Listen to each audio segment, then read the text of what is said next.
আসসালামু আলাইকুম। Hello everyone, কেমন আছেন আপনারা সবাই? আশা করছি আল্লাহর রহমতে আপনারা সবাই ভালো আছেন। আলহামদুলিল্লাহ, আমরাও ভালো আছি।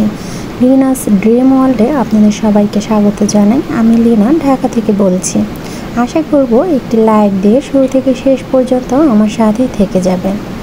আর যদি আমার ভিডিওটি আপনাদের কাছে ভালো লাগে, অবশ্যই আমার চ্যানেলটি সাবস্ক্রাইব করবেন।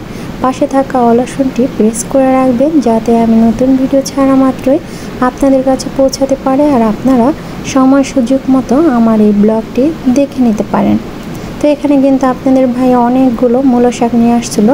তো এই মূলা শাকগুলো তো সবগুলো একসাথে খাওয়া যাবে না, সেজন্য করলাম কি কিছুটা আমি ফ্রিজে আর কি ফ্রোজেন করব। সেজন্য এই যে দেখেন, ভাপ দিয়ে তারপর ঠান্ডা করে আমি কিন্তু পলি ব্যাগে করে ফ্রিজে রেখে দিব, ডিপ ফ্রিজে রাখবো।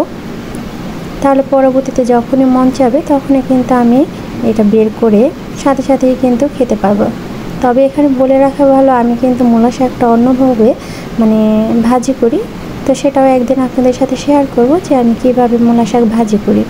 তো এখন কিন্তু আমি এই যে মূলা শাকটা রেখে দিব।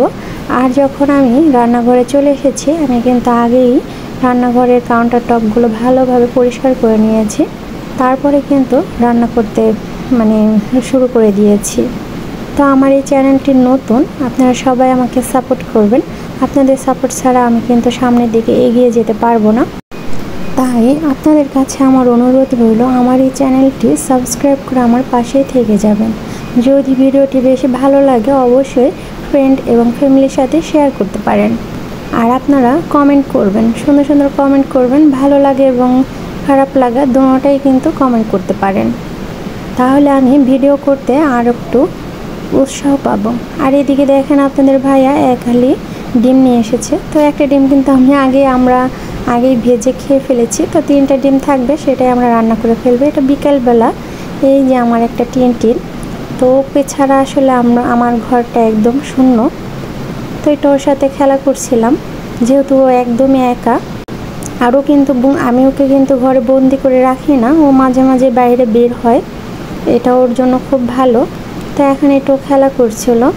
আমার শেষ সময়ের এটাই কিন্তু প্রশান্তির জায়গা, আমার এই টিন। আমরা সবাই ওকেও প্রচণ্ড ভালোবাসি। আমার টিনের জন্য আপনারা সবাই দোয়া করবেন। তো এই পর্যন্ত যারা আমার ভিডিওটি দেখেছেন তাদেরকে জানাই অসংখ্য অসংখ্য ধন্যবাদ। আল্লাহ হাফিজ, আসসালামু আলাইকুম।